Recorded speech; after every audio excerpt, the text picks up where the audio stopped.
pertanyaan Bapak ini ya. Ini soal job description atau uraian jabatan.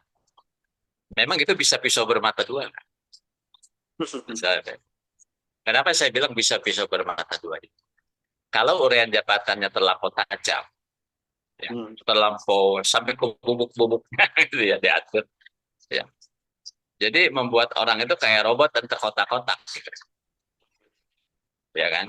Tapi maksudnya kan bukan ke sana kan, maksudnya kita harus mewaspadai bahwa sebuah alat itu diperlukan, tapi kalau cara memahami dan menggunakannya tidak tidak tepat, sama aja kayak ada pisau di dapur ya. Buat membantu kita masak, tapi akhirnya bisa melukai tangan sendiri kan kayak gitu. Sebenarnya kalau bicara job description ya, dulu itu saya pernah ikut workshop, ternyata ada dua aliran itu, aliran barat, aliran timur. Hmm. Ada dua mazhab itu. Satu mazhab barat ya, ya perintisnya Amerika lah ya, Amerika, mazhab barat dan ketemu dulu Eropa kemudian Amerika. Jadi gini, itu kaitan dengan budaya manajemen, Pak Wendy. Hmm. Budaya manajemen. Jadi kalau di barat itu kan lebih individualis, liberalis, ya kan? Maka itu tersemin di job description-nya itu tajam kepada tugas dan kewenangan individu. Hmm. Jadi kalau Pak Penny ngelihat satu job desk itu uraiannya cukup banyak, tajam, dan lebih menekankan kepada fungsi peranan individu orang per orang, itu yang disebut job description mazhab barat. Hmm. Culture yang melandasinya culture barat, yaitu individualisme dan liberalisme. Ya. Saya pernah menyimak ini tuh dari almarhum Robi Johan. Pernah dengar Robi Johan? Salah Belum. satu salah satu seangkatan sama Tande Apeng gitu. Ya, tapi udah meninggal duluan. Dulu itu orang yang boleh dibilang kayak Tande Apeng. Jadi kalau ada perusahaan sakit serahin ke dia disembuhkan gitu. Terakhir itu dia CEO Bank Niaga itu. Ya, Robi Johan. Ya, dia cerita itu bahwa job description itu tercermin ya dengan budaya manajemennya bagaimana. Nah, jadi di Indonesia lebih banyak yang mana? Dugaan saya pengaruh Barat dominan, Pak. Karena banyak orang belajarnya kan dari textbook Amerika kan. Ya. Jadi kayak gitu job desk kita itu tajam-tajam gitu ya.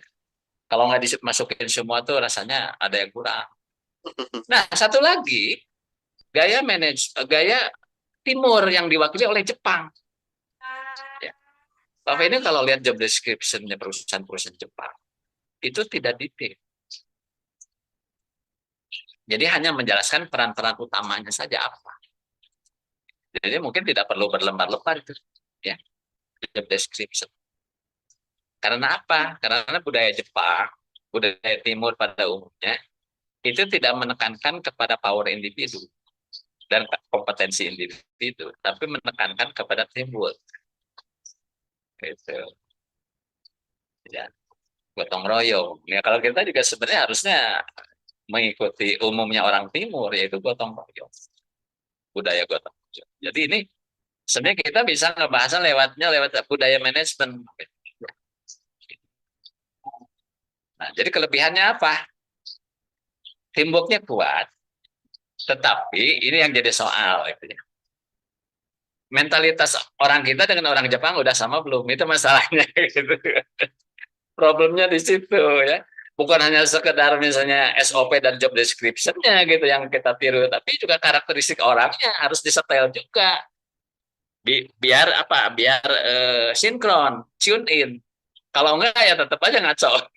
Gitu ya. Malah jadinya justru ngerasa oh, itu bukan kerjaan gua kan nggak ditulis kan gitu. Ya kan? Jadi menurut saya kalau hemat saya gini Pak Beni ya, kita mau menggunakan yang manapun, saya boleh-boleh aja. Dan itu bisa valid. Mau pakai gaya barat, mau pakai mazhab timur, boleh-boleh aja. Tapi syaratnya apa? Orang-orang kita harus memiliki mentalitas yang positif. Harus punya etos kerja yang baik. Ya. Komitmen, engagement. Ya. Itu yang harus dibangun. Yaitu akhirnya masuk ke soft skill. Mentality, karakter, itu harus dibangun. Ya. Dan kalau saya sangat yakin sekalipun kita belum punya itu yang namanya dokumen job description. Tapi kalau orang-orangnya memiliki jiwa gotong royong, ya, gotong royong itu kan sila kelima itu, ya, ya masuk juga sebenarnya sila ketiga juga bisa masuk. Gotong royong kan itu masuk di konsepnya Bung Karno itu, ya. Jiwa apa? Teamwork, intinya mah teamwork, gotong royong. Ya pasti nggak akan masalah. Nggak akan ada ceritanya that is not my job gitu ya, gitu ya. Nggak ada cerita kayak gitu. Kan sebenarnya ya sekarang saya lagi repot perlu dibantu ya, ya besok mungkin kita yang membantu orang lain. Itu kan yang sebetulnya. Gitu kurang lebih Pak Penny.